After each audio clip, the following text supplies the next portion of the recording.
Welcome to சினோன் voice செய்திகள். இது இலங்கையின் மதிய நேர செய்திகள். முதலில் தலைப்புச் செய்திகள். புதிய அரசியலமைப்பின் வரைவு இறுதி செய்யப்பட்டது. இலங்கை அரசாங்கம் அறிவிப்பு. எரிபொருள் விலை அதிகரிக்கப்படுகின்றதா? ஜனாதிபதி எடுத்துள்ள முடிவு. இலங்கையில் நாளொன்றுக்கு 25 சிறுவர் துஷ்பிரயோகங்கள் பதிவு. அமைச்சர் வெளியிட்ட தகவல். இன்றிலிருந்து அடுத்த 2 நாட்களுக்கு நாட்டில் ஏற்படவுள்ள மாற்றம். விடுதலைக்காக போராடிய இனத்தின் நிலை என்ன? கடுமையாக சாடிய சாணக்கியன். இலங்கை வாழ் முஸ்லிம் மக்களுக்கு பிரதமரின் வாழ்த்து செய்தி. முஸ்லிம்களின் வாழ்க்கையில் சுபீட்சமும் சௌபாகியமும் உருவாக்க வேண்டும். அரசு அதிபர் வாழ்த்துச் செய்தி. தவேந்திர சில்வா மீதான தடை ஆராயப்படும். பிரித்தானியா எம்பி ஜெனட் டாபி உறுதி. டக்ளஸை கடற்சொழில் அமைச்சராக நியமித்ததில் சதி. மனோ. இனி விரிவான செய்திகள். நாட்டின் பெரும்பாலான பகுதிகளில் இன்றிலிருந்து அடுத்த 2 நாட்களுக்கு மாலையில் இடியுடன் கூடிய மழை பெய்வதற்கு சாதகமான சூழல் காணப்படுகிறது. மேல் மாகாணத்திலும் காலி மற்றும் மாத்தறை மாவட்டங்களிலும் பல தடவைகள் மழை பெய்யக்கூடிய சாத்தியம் காணப்படுகிறது. தேசிய வளிமண்டலவியல் நிலையத்தின் முன்னறிவிப்பின் பிரிவால் இந்த அறிவிப்பு வெளியிடப்பட்டுள்ளது. நாட்டின் ஏனைய பிரதேசங்களில் பல இடங்களில் மாலையில் அல்லது இரவில் மழையோ அல்லது இடியுடன் கூடிய மழையோ பெய்யக்கூடிய சாத்தியம் காணப்படுகிறது. இடியுடன் கூடிய மழை பெய்யும் வேளைகளில் அந்த பிரதேசங்களில் தற்காலிகமாக பலத்த காற்று வீசக்கூடும். மின்னல் தாக்கங்களினால் ஏற்படக்கூடிய பாதிப்புகளை குறைத்துக் கொள்ள தேவையான முன்னெச்சரிக்கை நடவடிக்கைகளை எடுத்துக் கொள்ளுமாறு பொதுமக்கள் அறிவுறுத்தப்படுகின்றார்கள். புதிய அரசியலமைப்பை உருவாக்குவதற்காக பிரதமரால் நியமிக்கப்பட்ட நிபுணர்கள் குழு புதிய அரசியலமைப்பின் வரைவை இறுதி செய்துள்ளதாக இலங்கை அரசாங்கம் அறிவித்துள்ளது. வெளியுறவு அமைச்சர் பேராசிரியர் GL பீரிஸ் இதனை தெரிவித்துள்ளார். 9 உறுப்பினர்களை கொண்ட இந்த குழு கடந்த ஆண்டு செப்டம்பரில் ஜனாதிபதி சட்டத்தரணி ரமேஷ் டி சில்வா தலைமையில் நிபுணர்கள் மற்றும் புகழ்பெற்ற சட்டத்தரணிகளை கொண்டு நியமிக்கப்பட்டது. இந்த குழு புதிய அரசியலமைப்பு வரைவின் முன்மொழிவை முடிந்துவிட்டதாக இறுதி ஆவணத்தை தயாரிக்க சட்ட வரைவாளர்கள் துறைக்கு அனுப்பப்பட்டுள்ளதாகவும் அமைச்சர் தெரிவித்துள்ளார். இந்த ஆண்டு டிசம்பர் மாதத்துக்குள் புதிய அரசியலமைப்பின் வரைவை சமர்ப்பிக்க அரசாங்கம் எதிர்பார்க்கிறது. அத்துடன் இலங்கை நாடாளுமன்றம் ஜனவரி மாதம் 2020 புதிய அரசியலமைப்பை நோக்கி கவனம் செலுத்த வாய்ப்பு கிடைக்கும் என்று அமைச்சர் மேலும் தெரிவித்துள்ளார். டக்ளஸ் தேவானந்தாவை கடற்றொழில் அமைச்சராக நியமித்ததில் சதி இருப்பதாக பாராளுமன்ற உறுப்பினர் மனோ கணேசன் தெரிவித்துள்ளார். யாழில் நேற்று திங்கட்கிழமை நடத்திய ஊடகவியலாளர் சந்திப்பின் போது இதனை தெரிவித்துள்ளார். டக்ளஸ் தேவானந்தா இரு தமிழர்களும் மோதி விரோத மெனத்துடன் வாழ வேண்டும் என்பதற்காகத்தான் அவருக்கு அழைப்பு விடுத்தார்களோ தெரியாது என பாராளுமன்ற உறுப்பினர் மனோ கணேசன் தெரிவித்துள்ளார். அவர் மேலும் தெரிவிக்கையில், வடக்கு மீனவர்கள் ஏற்கனவே துன்பத்தை சந்தித்தவர்கள். இந்நிலையில் யுத்தத்தை நாம் விரும்பவில்லை. யுத்தத்தை செய்தவர்களிடம் தர்க்க ரீதியான கருத்து இருந்தது. வடக்கு மீனவர்கள் எதிர்நோக்கின்ற பிரச்சினைகளுக்கான தடையை அகற்ற வேண்டும் என்று மனோ கோரிக்கை விடுத்துள்ளார். இலங்கை கடல் வளத்தை இந்திய மீனவர்கள் 30 வருட காலமாக உபயோகித்து வருகின்றார்கள். இந்நிலையில் இந்தியாவில் தற்போது இலங்கை வளத்தை பயன்படுத்தி ஓர் தலைமுறையை உருவாக்கிவிட்டது. இந்தியாவில் கூட மாநிலம் மாறி வேறு மாநிலத்தில் மீன்பிடிக்க முடியாத நிலை இருக்கின்ற நிலையில் நமது நாட்டின் எல்லைக்குள் வருவது பிரச்சினைக்குரிய விடயமாக இருக்கிறது. இதனை வெறும் மீனவர்கள் பிரச்சனையாக மட்டும் பார்க்காமல் தமிழர்களின் பிரச்சனையாக பார்க்க வேண்டும் என்றும் அரசியல் தலைவர்களை கோர விரும்புகின்றேன் என்றும் மனோ கணேசன் கோரிக்கை விடுத்துள்ளார். எரிபொருள் விலையை அதிகரிக்குமாறு எரிசக்தி அமைச்சர் உதய கம்மன்பில விடுத்த கோரிக்கையை ஜனாதிபதி கோட்டபாய ராஜபக்ஷ நிராகரித்துள்ளதாக தகவல்கள் வெளியாகியுள்ளன. ஊடகம் ஒன்று வெளியிட்டிருக்கின்ற செய்தியில் இந்த விடயம் தெரிவிக்கப்பட்டுள்ளது. உலக சந்தையில் எண்ணெய் விலை நாளுக்கு நாள் அதிகரித்து வருவதாலும் இலங்கை பெட்ரோலிய கூட்டுத்தாபனம் தொடர்ந்தும் நஷ்டம் அடைவதாலும் அமைச்சர் கம்மன்பில 2 மாற்று திட்டங்களை அமைச்சரவையில் சமர்ப்பித்துள்ளார். கடந்த 2 மாதங்கள் இலங்கை பெட்ரோலிய கூட்டுத்தாபனத்திற்கு சுமார் 7 பில்லியன் ரூபாய் நட்டம் ஏற்பட்டுள்ளதாகவும் இதனால் திரைசேரி மூலம் நிவாரணம் வழங்குமாறும் அவர் கோரிக்கை விடுத்திருந்தார்.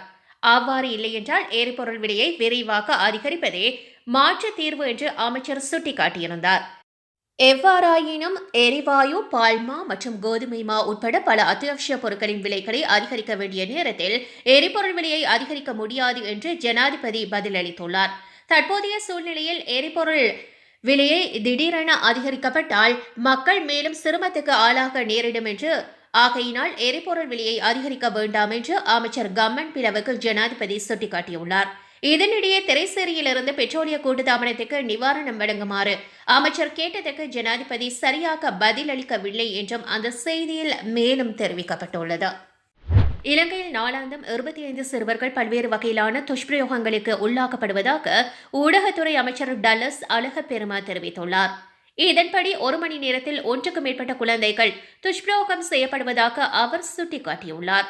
பேருவளை பிரதேச செயலகத்தில் இடம்பெற்ற நிகழ்வு ஒன்றில் கலந்து கொண்டு பேசிய அவர் இதனை தெரிவித்துள்ளார். தொடர்ந்தும் கருத்து வெளியிட்ட அவர், இந்த ஆண்டு ஜனவரி 1ஆம் தேதி முதல் ஜூன் மாதம் 30ஆம் தேதி வரையிலான 6 மாதங்களில், அதாவது 180 நாட்களில் நாட்டில் 4743 சிறுவர்கள் துஷ்பிரயோக முறைப்பாடுகள் கிடைக்கப்பெற்றுள்ளன என்றும் அவர் தெரிவித்துள்ளார். இதனை ஆராய்ந்த போது பல்வேறு விவரங்கள் வெளியாகியுள்ளன. துஷ்பிரயோகத்திற்கு உள்ளாகும் சிறுவர்கள் 21% பேர் 5 வயதுக்கு உட்பட்டவர்கள், 17% பேர் 5 முதல் 10 வயதுக்குட்பட்டவர்கள், 38% சிறுவர்கள் 11 முதல் 15 வயதுக்குட்பட்டவர்கள், அதாவது 15 வயதுக்குட்பட்ட 75% சிறுவர்கள் இந்த நிலைக்கு ஆளாகின்றார்கள். 180 நாட்கள் அல்லது 6 மாதங்களில் 4743 முறைகேடுகள் நடக்கும் போது ஒரு நாளைக்கு 25க்கும் மேற்பட்ட குழந்தைகள் பாதிக்கப்பட்டுள்ளனர். இந்த சிறுவர்கள் அவர்களுடைய தந்தை, தாய்மார்கள், மதுகுருமார்கள், தாத்தாக்கள், ஆசிரியர்கள் உள்ளிட்டவர்களால் கூட துஷ்பிரயோகம் செய்யப்பட்டுள்ளனர் என்று அவர் மேலும் தெரிவித்துள்ளார். இனத்தின் விடுதலைக்காய் போராடிய இனத்தை இன்று பசலைக்காகவும் போராடும் நிலைக்கு இந்த அரசும் அரசுடன் இணைந்தவர்களும் சேர்ந்து தள்ளியுள்ளார்கள். இது விவசாயிகளின் பிரச்சினை மாத்திரமல்ல, சோறு சாப்பிடும் அனைவருடைய பிரச்சினை என தமிழ் தேசிய கூட்டமைப்பின் நாடாளுமன்ற உறுப்பினர் சாணக்கியன் தெரிவித்துள்ளார். வெள்ளாவளியில் நேற்று திங்கட்கிழமை இடம்பெற்ற விவசாயிகளின் பிரச்சினைகளுக்கான தீர்வு கோரிய போராட்டத்தில் கலந்து கொண்டு உரையாற்றும் போதே அவர் இதனை தெரிவித்துள்ளார். இதன்போது அவர் மேலும் தெரிவிக்கையில், நேற்றைய தினம் கடலில் ஆரம்பிக்கப்பட்ட போராட்டம் இன்று தரைவழி போராட்டமாக மாறியிருக்கிறது. எங்களது இனத்தின் விடுதலைக்காக போராடிய இனம் இன்று வாழ்வாதாரத்துக்காக போராடும் நிலைக்கு இந்த அரசு தள்ளி இருக்கிறது. நேற்றைய தினம் முல்லைத்தீவு மாவட்டத்திலிருந்து பருத்தித்துறை வரை கடல் வழியாக எமது மீனவர்களின் வாழ்வாதாரத்துடன் சம்பந்தப்பட்ட சில பிரச்சினைகளை அமைச்சரும் அரசாங்கமும் கவனத்தில் எடுக்காத காரணத்தினால் கடல் வழி போராட்டம் நடாத்தப்பட்டது. இன்று 2வது நாளாக தரைவழி போராட்டம் நடைபெற்றுக் கொண்டிருக்கிறது. இது வடக்கு கிழக்கிலே அதனது இடங்களிலும் நடைபெற்றுக் கொண்டிருக்கிறது. போராட்டம் என்பது அறிந்து வருவது, அதற்கு எவரையும் அழைக்க வேண்டிய அவசியமில்லை. இது மக்களுக்காக, விவசாயிகளுக்காக செய்கின்ற போராட்டம். ஆனால் நாங்கள் மண்வெட்டியை வைத்திருப்பதுதான் விமர்சன பொருளாக இருக்கும். எம்மை விமர்சிப்பது பரவாயில்லை. இவ்வாறாக எமது போராட்டம் இந்த அரசுக்கு போய் சேர வேண்டும். எங்களுடைய வடக்கு கிழக்கை பொறுத்தவரையில் மீன்பிடியையும் விவசாயத்தையும் நம்பி வாழுகின்ற மக்களே அதிகம். அதிலும் இன்றைய தினம் நாங்கள் இந்த போராட்டத்தை ஆரம்பித்திருக்கின்ற வெள்ளாவெளி பிரதேசம் 90% விவசாயத்தை நம்பி வாழுகின்ற மக்கள்தான். விவசாயிகளுக்கு இன்று உரமில்லாத நிலையில் இந்த மாவட்டங்களில் அரசாங்கத்துடன் இணைந்திருக்கின்ற நாடாளுமன்ற உறுப்பினர்கள் தமக்கு வாக்களித்த மக்களின் பிரச்சினைகளை எடுத்து கூறாமல் தங்களது வியாபார நலன்களை மாத்திரம் பார்த்துக் கொண்டிருக்கின்றார்கள். இது மிகவும் கவலையானதொரு விடயம். இயற்கை பசலையின் மூலம் விவசாயம் செய்து எமது விளைச்சல்களை அதிகரிக்கலாம் என்று குழந்தை பிள்ளைத்தனமாகவும் குரங்குச்சேட்டையாகவும் கருத்துக்களை சொல்லிக் கொண்டிருக்கின்றார்கள். இயற்கை பசலை பாவித்து விவசாயத்தில் அதிக விளைச்சல் பார்க்கலாம் என்று சொல்பவர்கள் உண்மையிலேயே விவசாயிகள் அல்ல, அவர்கள் வியாபாரிகள். நானும் உண்மையில் விவசாயி இல்லைதான், ஆனால் விவசாயிகள் படுகின்ற கஷ்டங்களை புரிந்து கொள்பவன் என்ற அடிப்படையில் மக்களோடு மக்களாக இருப்பவர்கள் என்று அவர் குறிப்பிட்டுள்ளார். இறைவன் நேர்மையான மனிதர்களுக்கு கருணை காட்டுவதோடு அவ்வாறான மனிதர்களுக்கு தகுதியான உயர் அந்தஸ்து வழங்கப்படுவதை முகமது நபி அவர்களுடைய வாழ்க்கை மற்றும் முன்மாதிரியான நடத்தை என்பவற்றை ஆழமாக கேட்கும் போது விளங்கிக் கொள்ள முடிகிறது என மீலாது நபி வாழ்த்துச் செய்தியில் இலங்கை அரசு அதிபர் கோட்டபாய ராஜபக்ஷ குறிப்பிட்டுள்ளார். அந்த வாழ்த்துச் செய்தியில் மேலும் குறிப்பிடப்பட்டுள்ளதாவது, அனைவருடைய நம்பிக்கைக்குரியவராக மாற வேண்டுமெனில் கருணை மற்றும் நேர்மை என்பன அவசியம் என்று உலகுக்கு சுட்டிக்காட்டிய முகமது நபி அவர்களின் பிறந்த நாள் இன்று கொண்டாடப்படுகிறது. எந்த ஒரு சமூகத்திலும் வாழ்கின்ற மனித குலத்தின் சிந்தனை மற்றும் நடத்தை என்பவற்றின் அடிப்படையாக அமைவது அவர்கள் நம்பிக்கை கொண்டு ஏற்கின்ற ஆழமான மார்க்கமாகும்.